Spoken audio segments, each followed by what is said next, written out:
If you've ever even thought about strength training, you know it can be a lot, right? It's just a world of loud opinions, conflicting advice.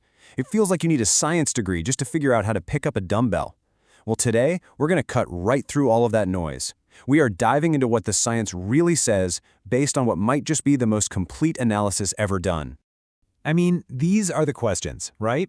Should you be lifting these super heavy weights for just a few reps? Or is it better to go lighter for more reps? Do you need a gym full of fancy machines? Or are good old-fashioned free weights the way to go? Honestly, these questions can be enough to stop you from even starting. But what if the answers are way simpler than we've been led to believe? Let's find out. Okay, so where is all this information coming from? It all starts with this number, 137. And just to be super clear, that is not 137 different studies. Oh no, that's 137 full-scale scientific reviews and meta-analyses, and each one of those is already a summary of tons of different trials. We're talking about a review of reviews. And get this, those 137 reviews covered a truly mind-boggling number of people. We're talking about data from over 30,000 participants. So, this isn't some study on a small handful of elite athletes. This is a massive, diverse set of data from healthy adults of all ages, all experience levels. It represents pretty much everybody. So yeah, this isn't just another opinion piece you'd find online. This is all based on a brand new overview of reviews from the American College of Sports Medicine, the ACSM. You can basically think of them as the Supreme Court of exercise science. When they say something, it carries weight. And an overview of reviews, that's the highest level of evidence you can possibly get. It literally does not get more definitive than this. So, after sifting through all of that incredible data, what was it? What was the single most important finding that stood out above everything else? Well, it's actually beautifully, powerfully simple. This quote, straight from the scientists, really gets to the heart of it. Let me translate that into plain English. It means finding a type of resistance training that you actually enjoy and that you'll actually do is scientifically proven to be more important than chasing some perfect program that you're going to quit in 2 weeks. So before we get into any of the nitty-gritty about sets, reps, or rest periods, this is the foundation. This is the main message from this entire massive analysis. Your biggest gains in health and fitness don't come from fine-tuning a perfect plan. They come from the simple act of going from doing nothing to doing something. Anything. And this is why that is so incredibly critical. The benefits are just staggering, and they touch almost every single part of your life. We're talking way beyond just getting bigger muscles or raw strength. The evidence is overwhelming that it improves your balance, how fast you walk, your ability to do simple things like carry groceries or play with your kids. It's a fundamental upgrade for your quality of life, period.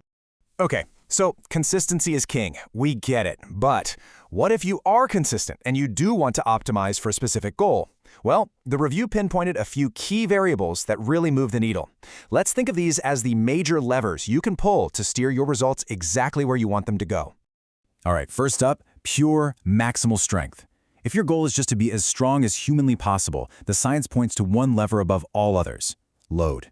You got to train with heavy weights. Specifically, that's 80% or more of your 1-rep max, the absolute most you could lift for one single rep. The data also backs up doing about 2 to 3 sets per exercise, at least twice a week, and using a full range of motion. For pure strength, heavy is the way to go.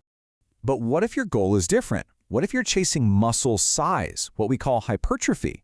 Well, here, the main lever totally changes. The most critical factor isn't how heavy you lift, it's your total volume. The research points to a target of at least 10 sets per muscle group per week. The specific weight you use is actually less important as long as you're putting in the effort. The review also found that really emphasizing the eccentric, the lowering part of the lift, can give you a little extra edge. And finally, what about power? Now, this is a whole different animal. This is about being explosive, not just strong. To train for power and speed, you pull a different lever entirely. The recommendation here is to use moderate loads, somewhere between 30 and 70% of your max. But the crucial part, the secret sauce, is the technique. You have to have the intention of moving that weight as fast as you possibly can during the lifting part. And because of that, you keep the volume lower so fatigue doesn't slow you down. So those are the big 3 levers: load for strength, volume for size, and speed for power. Simple enough. But what about all the other stuff? All the complex techniques and theories you hear about online? Well, that brings us to what the science says about the minor dials. Okay, this right here might just be the most liberating part of this entire explainer. The ACSM found that a whole host of really popular, often really complicated, training variables just don't consistently impact results for most healthy adults.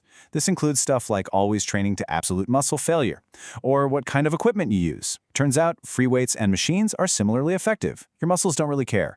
Complex programming called periodization, drop sets. These things aren't necessarily bad, but they are not the game changers they are often sold as. And this really gets to the core of it, doesn't it? A simple program that you can actually stick with, one that just focuses on those major levers we talked about, that's what's going to deliver the vast majority of the results. An overly complex program that has you obsessing over all these minor dials, well, that often just leads to confusion and burnout. Simplicity and consistency win every single time. Okay, so how do we put all of this incredible science into practice? Let's pull it all together into a simple, actionable blueprint that you can literally use starting today. It really all boils down to this simple 4-step plan. Number 1, choose your mode.